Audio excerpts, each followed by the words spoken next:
हमने last class में oxidation number किया। हमने कहा हमारे पास ट्रांजिशन मेटल में वेरिएबल ऑक्सीडेशन स्टेट होती है। Middle of each series we have higher oxidation states possible. Towards extreme ends left और right we have lesser number of oxidation states. Left side वाले की हायर लोअर इसलिए हैं क्योंकि electron ही कम अवेलेबल हैं। राइट साइड वाले की लोअर इसलिए हैं क्योंकि इतनी ज्यादा पेयरिंग हो चुकी है कि डी ऑर्बिटल्स इजीली अवेलेबल नहीं हैं। हमने कहा इस पे क्वेश्चन पूछा जाता है कि आपके पास ऑक्सीडेशन स्टेट्स में पी ब्लॉक में और इसमें क्या फर्क होता है, दोनों वेरिएबल हैं। तो पी ब्लॉक में और यहाँ पर दो पॉइंट ऑफ डिफरेंस हैं। एक यहाँ पर 1 2 3 4 सक्सेसिव नंबर्स हैं और पी ब्लॉक में ऑल्टरनेट नंबर है क्योंकि एक्साइटेशन होती है। दो, इनर्ट पेयर इफेक्ट के कारण ऊपर वाले लाइटर एलिमेंट में हायर ऑक्सीडेशन स्टेट हैं और नीचे वालों में लोअर हैं। यहाँ पर ऊपर वालों में हायर कम स्टेबल हैं और नीचे वालों में हायर मोर स्टेबल है। राइट, ये एक ऑर्डर लिखा हुआ है 3D सीरीज में कौन कौन सी ऑक्सीडेशन स्टेट्स देखने को मिलती हैं। +2 ऑक्सीडेशन स्टेट ट्रांजिशन मेटल में सबसे स्टेबल है जो लगभग सभी एलिमेंट शो करते हैं।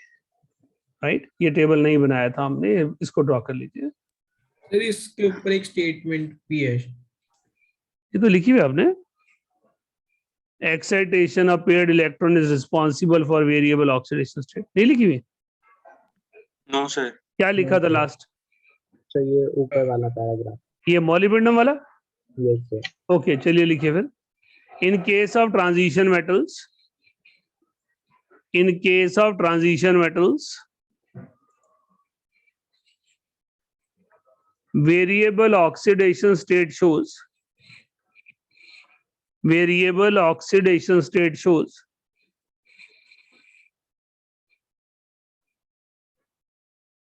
successive values of 1 2 3 4, successive values of 1 2 3 4 likewise, whereas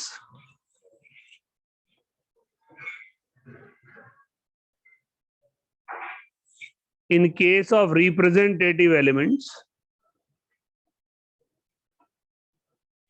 alternate values are observed. Alternate values are observed like +1 and +3 in group 13, +1 and +3 in group 13,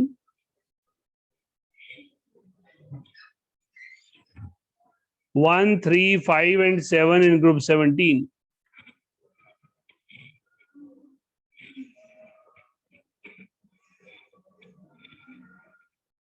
As in transition metals,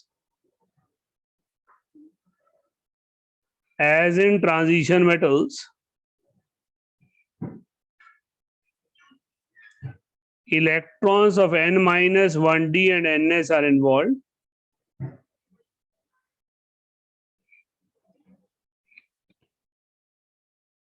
Which are readily available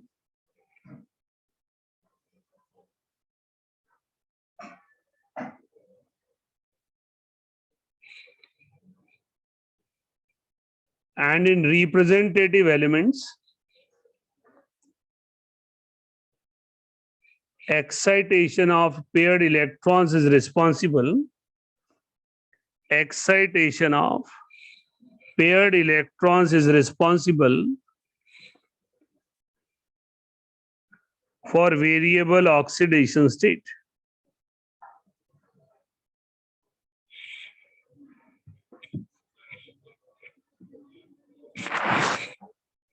तो हमने कहा यहां पर 1 2 3 4 5 6 7 ऐसे oxidation state आती हैं, लेकिन P block में एक्साइटेशन के कारण आती हैं, तो ऑल्टरनेट नंबर आते हैं 1 3 2 4 3 5 2 4 6 1 3 5 7. So this is a point of difference between transition metal and alkali metal, p block elements. ये नोट कीजिए, जो पैरेंथेसिस में लिखी हैं वो लेस स्टेबल ऑक्सीडेशन स्टेट्स हैं। तो हमारे पास वैरायटी ऑफ ऑक्सीडेशन स्टेट ये एलिमेंट शो करते हैं। मैंगनीज के पास highest number of stable oxidation states हैं, नोट कीजिए।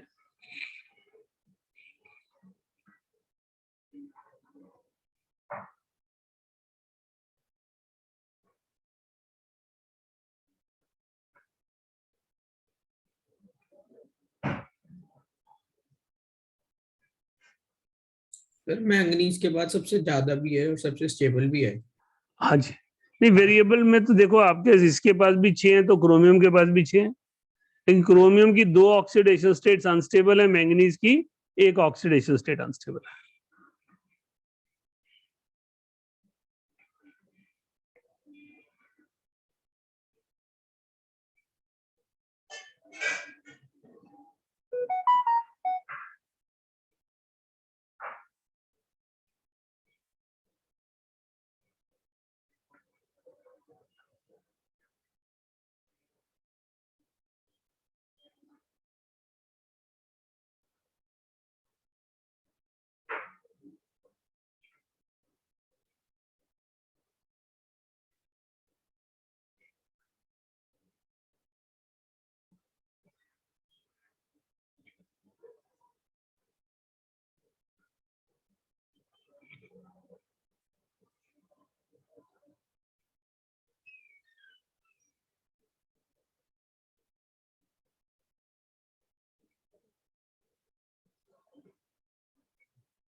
लिखिए आगे। Stability of oxidation state is decided by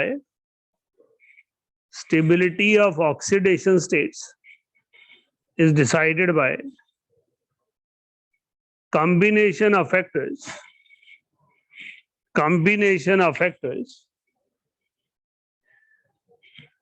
like configuration, ionization energy, hydration energy, and standard electrode potential.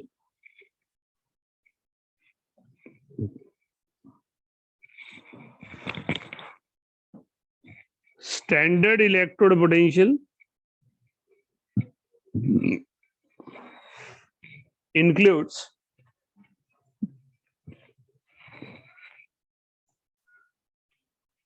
all factors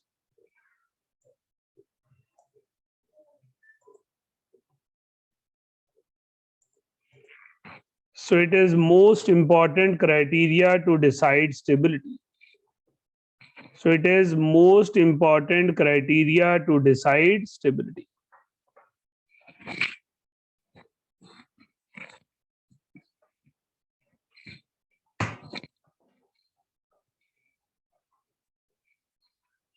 हमने कहा हमारे पास ट्रांजिशन मेटल में एज अ स्टूडेंट सबसे बड़ा चैलेंज है उनकी स्टेबल ऑक्सीडेशन स्टेट्स बताना, क्योंकि stable oxidation state electrode potential पर डिपेंड करती है और इलेक्ट्रोड पोटेंशियल एक इंफॉर्मेशन है। इलेक्ट्रोड पोटेंशियल आप अपनी तरफ से कंफर्म नहीं कर सकते। अगर आपको इलेक्ट्रोड पोटेंशियल पता है तो आप स्टेबिलिटी पे कमेंट कर सकते हो, आपको पता है कौन सा मोर स्टेबल है कौन सा लेस स्टेबल है। इवन स्कूल लेवल एग्जाम में इलेक्ट्रोड पोटेंशियल की डायरेक्ट वैल्यू पे क्वेश्चन आ जाता है, किसकी ज्यादा होगी किसकी कम होगी। तो इन 8-10 एलिमेंट का थोड़ा आइडिया रखिए, किसकी ज्यादा है किसकी कम है, कौन स्टेबल है कौन अनस्टेबल है। राइट। लिखिए अगला topic, standard electrode potential. Standard electrode potential.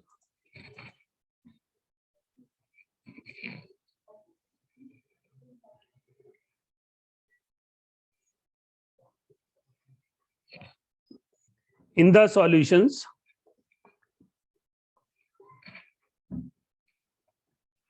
stability of cations or their compounds, stability of cations or their compounds depend upon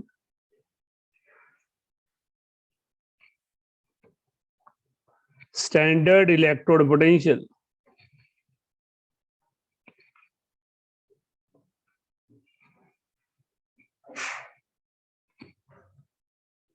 Electrode potential includes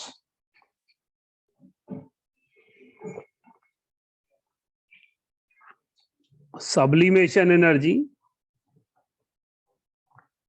ionization energy, and hydration energy.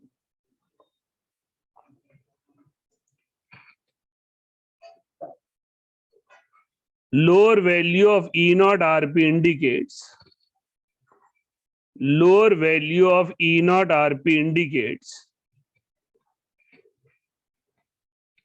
that cation is stable in solutions. Cation is stable in solution. ये सारी चीजें already आपको पता है, आप electrochemistry में पढ़ चुके हैं कि अगर E नॉट Rp की वैल्यू कम होती है, नेगेटिव होती है, तो कैटायन स्टेबल होते हैं। अगर E नॉट Rp की वैल्यू ज्यादा होती है तो कैटायन अनस्टेबल होते हैं। तो ये इनकी वैल्यूज हैं जो आपको ऑर्डर फॉर्म में रखोगे याद तो बेटर है। एग्जैक्ट वैल्यू आप याद रख सकते हैं, वो आपकी स्किल है। तो E naught M2 positive to M, scandium, titanium, vanadium, chromium, manganese, iron, cobalt, nickel, copper, zinc. और E naught value M3 positive to M2 positive, ये लिस्ट मैंने दी है। स्कैंडियम का नाम लिख लेते हैं लेकिन दोनों ही वैल्यू नहीं है, क्योंकि 2 पॉजिटिव बनाता नहीं है, तो M3 पॉजिटिव से 2 पॉजिटिव जाने का कोई लॉजिक नहीं है। It only forms M3 positive and changes from M3 positive to M directly. Note कीजिए।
हाँ जी आरुष बोलिए। Sir lower value of E not RP मतलब नेगेटिव में लोअर? बिल्कुल, नेगेटिव होना या हायर नेगेटिव होना, मतलब जितनी कम होगी मैथमेटिकल वैल्यू उसे लोअर बोला।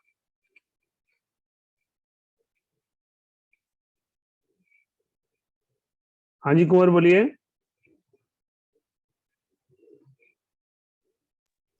सर जैसे हम कहते हैं कि स्कैंडियम सिर्फ +2 में स्टेबल होता है, +3 में, +3 में, तो इसका मतलब कि जब वो एक इलेक्ट्रॉन लूज करता है तो रेडिली दूसरा और तीसरा भी कर देता है। वो कंपाउंड ही नहीं बनाता, बनाएगा तो +3 में, नहीं तो कुछ नहीं बनाएगा। Okay sir.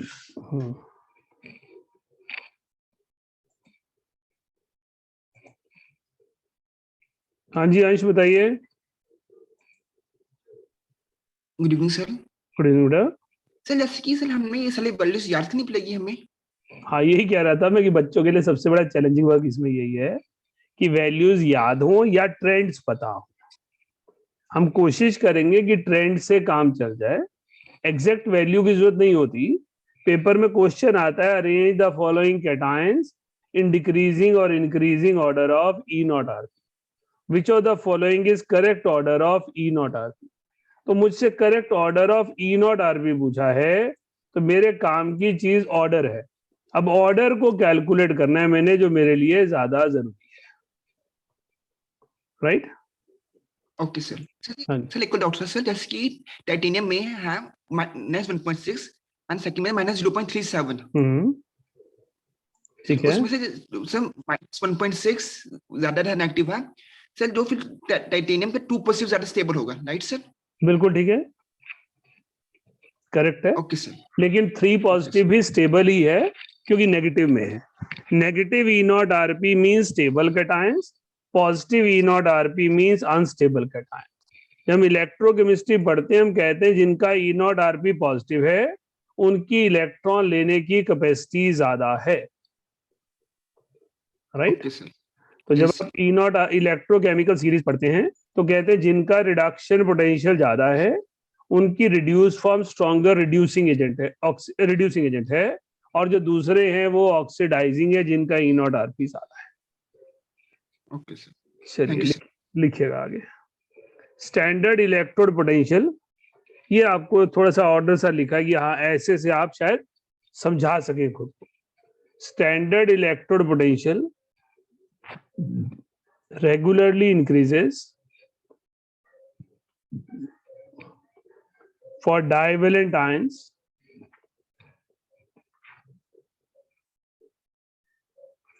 from titanium to copper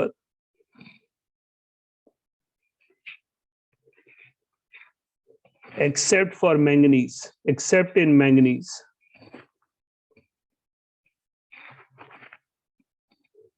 It means stability of +2 oxidation state is decreasing.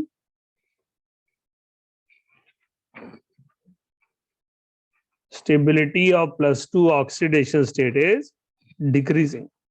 तो हमने कहा हमारे पास हो क्या रहा है, ऑक्सीडेशन नंबर जो है वो ई नॉट आरपी जो है वो लगातार इंक्रीज हो रहा है।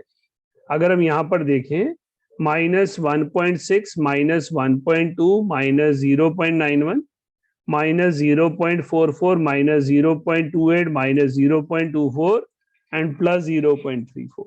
अगर मैं मैंगनीज को नहीं देख रहा हूं तो मेरा ई नॉट आरपी लगातार इंक्रीज हो रहा है।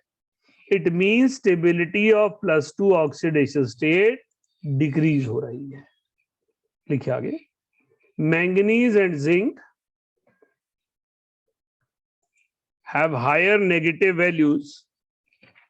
Manganese and zinc have higher negative values,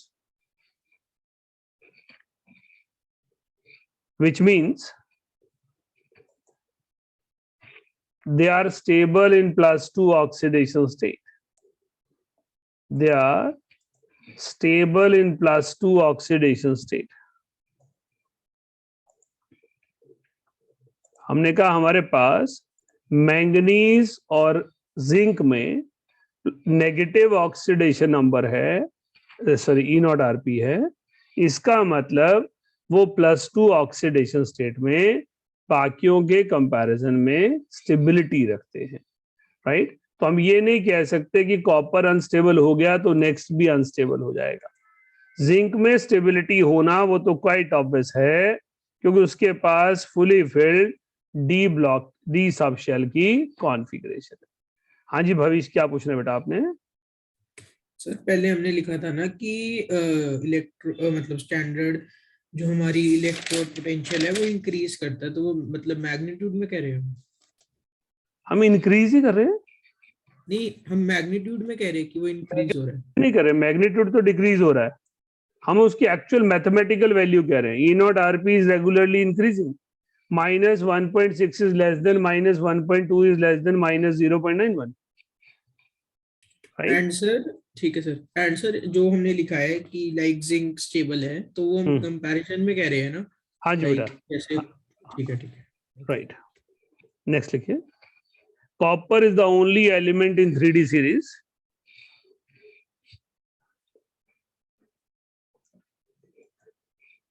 which has positive SRP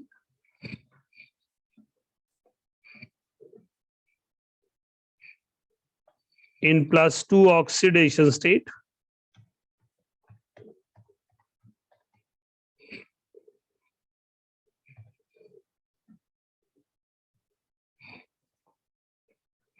hence copper 2 positive can act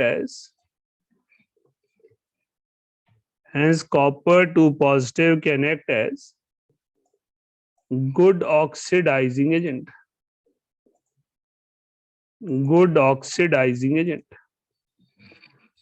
तो हमने कहा M2 पॉजिटिव कैटायन जब 3D सीरीज में देखता हूं तो सिर्फ कॉपर है जो पॉजिटिव ऑक्सीडेशन नंबर के साथ है। इसका मतलब है अकेला वो डाइवेलेंट कैटायन है जो अनस्टेबल है, राइट? बाकी सारे कैटायन स्टेबल है और सिर्फ कॉपर के पास इलेक्ट्रॉन लेने की कैपेसिटी है और वो स्ट्रॉन्गर ऑक्सीडाइजिंग एजेंट है। नेक्स्ट लिखें, in +3 oxidation state,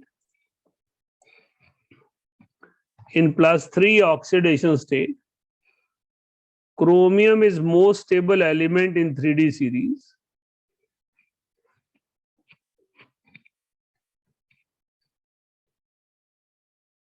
while cobalt is least stable.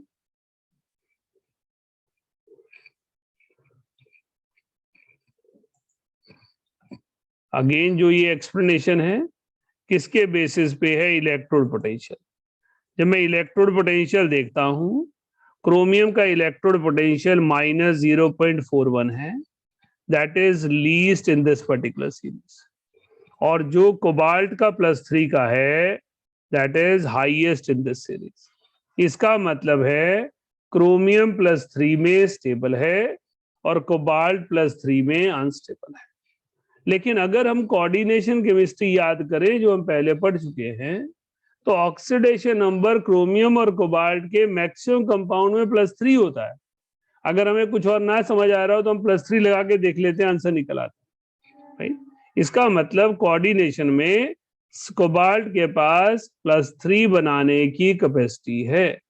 लिखिए आगे, cobalt easily form coordination compounds, cobalt easily form coordination compounds in +3 oxidation state due to higher CFSE. Cobalt easily form coordination compounds in +3 oxidation state due to higher CFSE.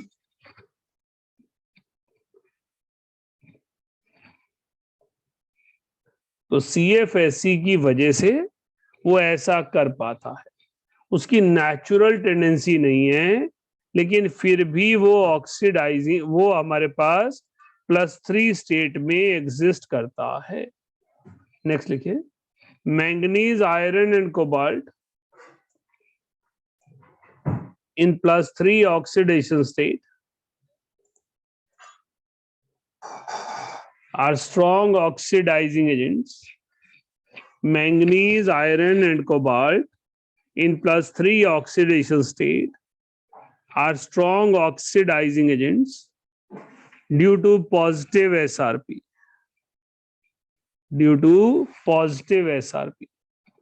तो हमने यहां पर देखा कि इन तीनों का रिडक्शन पोटेंशियल पॉजिटिव है, तो ये तीनों स्ट्रॉन्गर ऑक्सीडाइजिंग एजेंट हैं। हाँ जी भाविश बोलिए।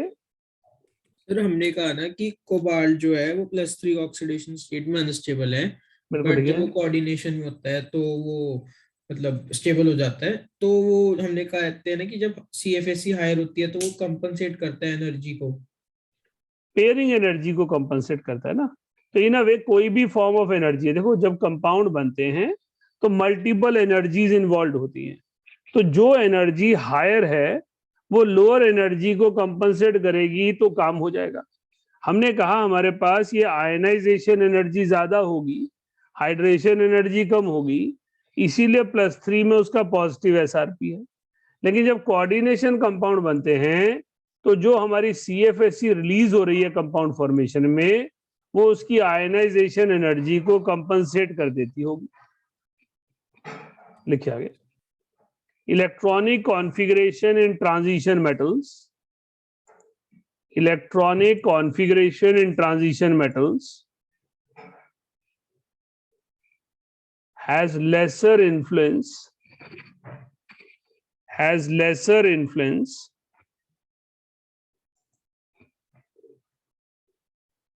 on stability of their ions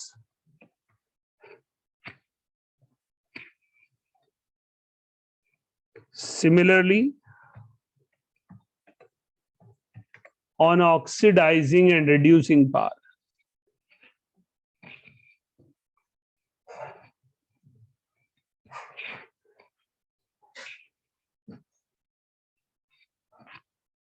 हमने कहा इलेक्ट्रॉनिक कॉन्फ़िगरेशन ट्रांजिशन मेटल में स्टेबिलिटी ऑफ कैटायंस को करेक्टली इंटरप्रेट नहीं करती, उनकी रिड्यूसिंग और ऑक्सीडाइजिंग पावर को करेक्टली इंटरप्रेट नहीं करती। इसलिए ट्रांजिशन मेटल में टीचर की भी मजबूरी होती है कि आपको इनके डाटा के बेस पर क्वेश्चन पूछना है।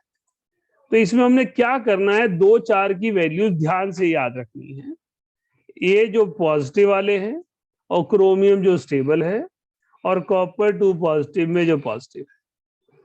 +2 वाले तो वैसे ही याद ही रहते हैं, हमने बहुत सारे चैप्टर्स में अलग अलग किए होते हैं।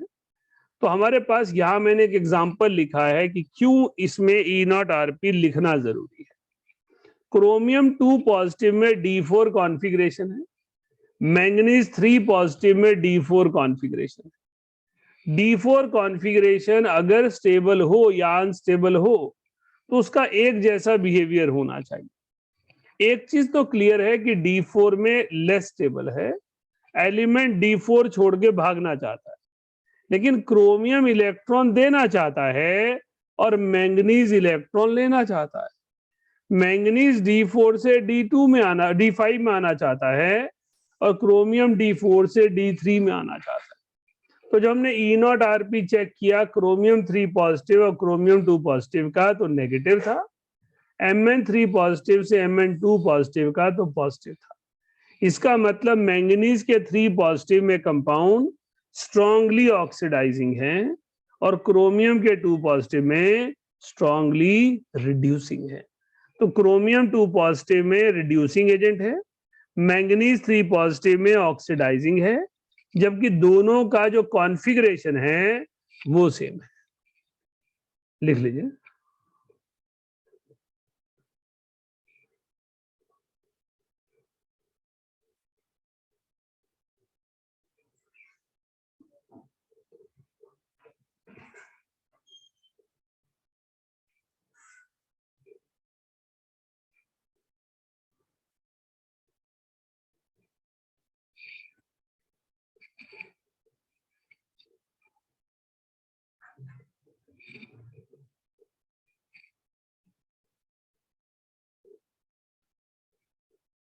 सर हमें रिड्यूसिंग नेचर से पता लगा इसकी E0RP का। हमें E0RP से रिड्यूसिंग नेचर का पता चला, वाइस वर्सा है।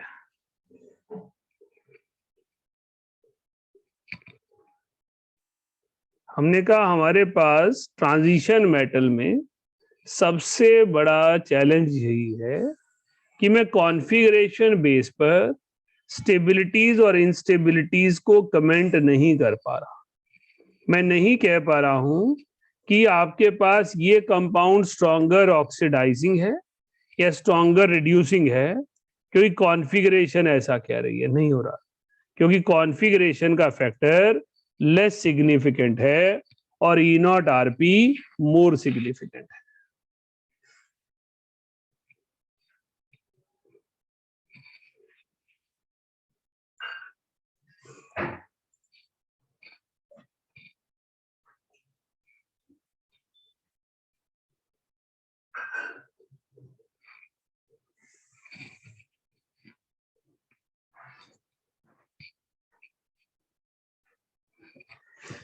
चले नेक्स्ट आर्टिकल की तरफ। Next properties, catalytic properties.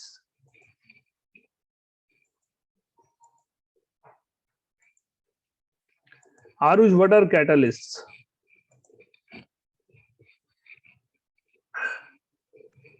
Sir मतलब एक रिएक्शन के पार्ट जो रिएक्शन में पार्टिसिपेट नहीं करते बट उसकी रेट ऑफ रिएक्शन को रेगुलेट कर सकते हैं। छोटे बच्चों वाली डेफिनेशन दियो, बड़े बच्चों वाली दे। पार्टिसिपेट नहीं करते तो कैसे करते, जादू करते? हम ये कहते हैं कि कंज्यूम नहीं होते, पार्टिसिपेट किए बिना फर्क है कैसे डालेंगे, है नहीं? Catalysts are those compounds which actively participate in reaction and provides an alternate path where speed of reaction is altered. But they are not consumed in the reaction. If they are consumed during reaction, they are regenerated at the end of reaction. Right? अब catalyst किस तरह के होते हैं हमने पढ़े हैं surface chemistry में। कैटलिस्ट दो तरह के होते हैं, होमोजीनस और हेट्रोजीनस। आप में से कोई बता सकता है कौन से होते हैं होमोजीनस और हेट्रोजीनस? क्या फीचर होते हैं दोनों में? ऐसे जो थोड़ा सरफेस पढ़ के आया होगा तो जनरल नॉलेज पूछ रहा हूँ। हाँ जी रमनदीप। जो होमोजेनियस होते हैं वो रिएक्टेंट्स के साथ ही मिल जाते हैं एंड अलग से इंटरफेस नहीं बनाते, एंड हेट्रोजीनियस इंटरफेस बना के करते हैं। और रिएक्शन मैकेनिज्म में क्या फर्क होता है होमोजीनस में और हेट्रोजीनस में? होमोजीनियस कंज्यूम होते हैं, हेट्रोजीनियस नहीं होते। ओके भविष्य, आप कुछ बताना चाह रहे हो? देखो, होमोजीनस रिएक्शन इंटरमीडिएट बनाते हैं और हेट्रोजीनस एडसॉर्प्शन करवाते हैं। Heterogeneous catalytic theory, adsorption theory Langmuir isotherm की थ्योरी है, और होमोजीनस थ्योरी में रिएक्शन इंटरमीडिएट बनते हैं, चाहे वो कंपाउंड फॉर्म में बने, चाहे वो कार्बोकैटायन कार्बोनाइन फॉर्म में बने, लेकिन रिएक्शन इंटरमीडिएट के थ्रू प्रोसीड करना कैटलिस्ट है। तो कैटालिटिक एक्टिविटी के लिए क्या चाहिए? एक ऐसा कंपाउंड जो अपनी शक्ल बदल सकता हो, रिएक्शन के दौरान इंटरमीडिएट बन गया, रिएक्शन के बाद बाहर आ गया, या उसके सरफेस पे किसी चीज को चिपकाने की कैपेसिटी हो, एडसॉर्प्शन कराए और करवा दे। ट्रांजिशन मेटल और उनके कंपाउंड्स के पास ये दोनों कैपेसिटी है, इसीलिए सबसे ज्यादा ट्रांजिशन मेटल और उनके कंपाउंड्स कैटलिस्ट की तरह यूज किए जाते हैं। राइट? आपको एक कैटलिस्ट का टेबल बनाकर बुकलेट में दिया गया है, जो बुकलेट अभी तो नहीं भेजी शायद आपको बुकलेट, तो बुकलेट आज कल भेज दूंगा। तो बुकलेट में दिया गया है, वैसे आप सारे जानते हैं, उसमें तो ऐसी फॉर्मेलिटी इकट्ठी करनी थी, मैंने कर दी। आपको पता है nickel, platinum, palladium, vanadium, pentoxide, molybdenum, iron, they all are catalyst, they all are transition metals. तो ट्रांजिशन मेटल और उनके कंपाउंड कैटालिटिक प्रॉपर्टी के लिए जाने जाते हैं। लिखिए, these elements and their compounds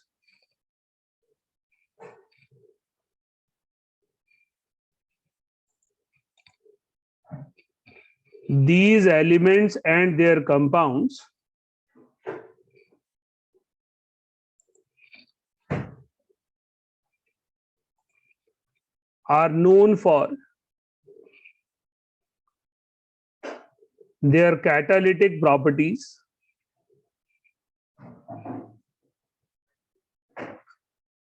as they have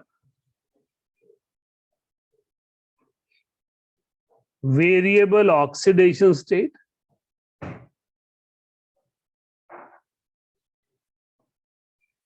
as well as vacant orbitals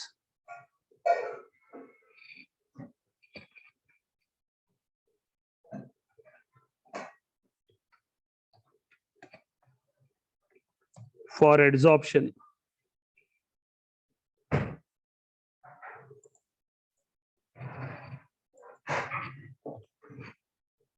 तो हमने कहा ट्रांजिशन मेटल्स जो हैं वो कैटालिटिक प्रॉपर्टीज के लिए जाने जाते हैं।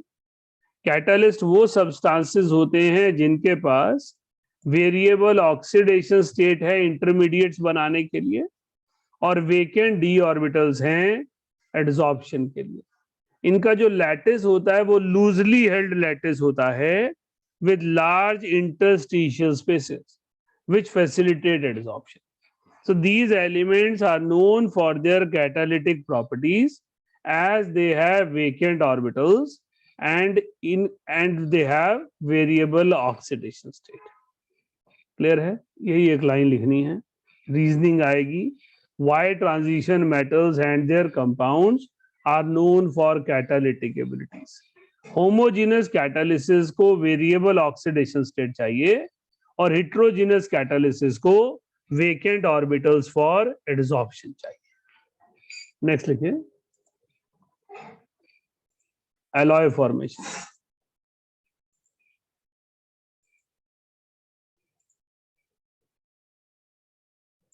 हाँ जी, एलॉयज क्या होते हैं? छोटी छोटी प्रॉपर्टीज हैं, एक एक दो लाइन की। भविष्य बोलो। Sir, homogeneous mixture of 2 or 3 metals in a constant proportion. Very good. तो एलॉयज जो हैं वो मेटल्स के सॉल्यूशंस हैं, मेटल्स के मिक्सचर हैं जहां पर मेटल्स एक दूसरे के साथ कंबाइन किए हुए हैं। लिखिए, एलॉयज आर सब्स्टिट्यूशनल सॉलिड सॉल्यूशंस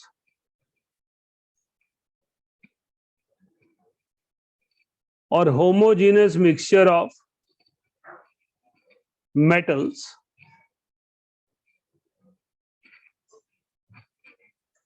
बेटा सब्स्टिट्यूशनल सॉलिड सॉल्यूशन हमने सॉल्यूशन चैप्टर में पढ़ा था, उसका सिग्निफिकेंस क्या है।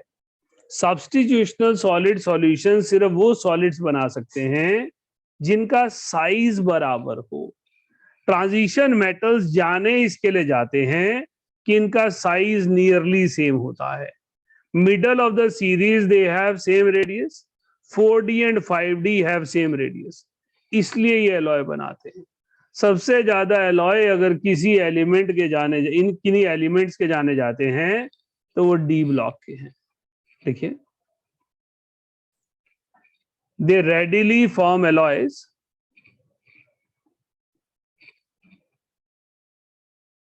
as they have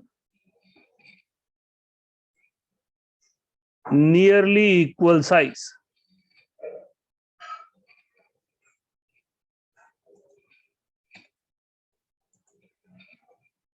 Atomic radii in the middle of each series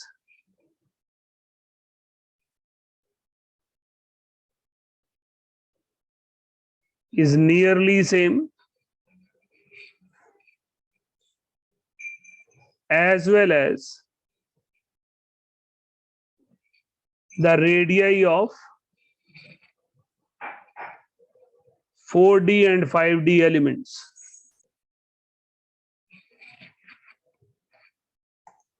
तो हमारे पास एटॉमिक रेडियाई 4D और 5D के सेम है, मिडल ऑफ सीरीज में सेम है, इसलिए ये आसानी से एलॉय बना सकते हैं। हमारे पास जो इंपॉर्टेंट फिजिकल प्रॉपर्टीज हैं वो atomic radii, variable oxidation state, melting point है या E0RP है। रेस्ट जो हम प्रॉपर्टीज अब कवर करेंगे वो छोटी छोटी दो लाइनों की प्रॉपर्टीज है, राइट। हमारे पास कंपाउंड स्टडी की फॉर्म में पोटाशियम डाइक्रोमेट और पोटाशियम परमैंगनेट है, और दो लाइनें, एक लाइन 10-12 कंपाउंड्स की इंपॉर्टेंट हैं जिनके लिए वो जाने जाते हैं। तो आज हम इतना ही करेंगे, बाकी हम ट्यूसडे करेंगे।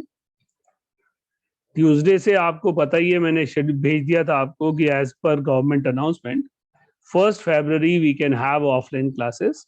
तो जितनों के वैक्सीनेशन सर्टिफिकेट अवेलेबल है, जो वैक्सीनेशन करवा चुके हैं, उन सबको ऑफलाइन बुलाया जा सकता है। तो आप सभी कोशिश करें कि आप फर्स्ट को ऑफलाइन क्लास लगा पाए, जो आ सकते हैं। We prefer offline classes. हमारा जो D&F ब्लॉक है वो मुश्किल से 2 लेक्चर का ही बचा है, छोटा सा चैप्टर है। तो by Thursday we will finish off, right. कल आपका टेस्ट है 12 से 5 के बीच रहेगा। 50 क्वेश्चंस हैं, 30 questions from amine, 20 questions from carboxylic acid and aldehyde ketones. और कुछ जानना है? भावेश कुछ पूछना चाह रहे थे? टेस्ट के बारे में पूछ रहा हूँ। राइट, ठीक है।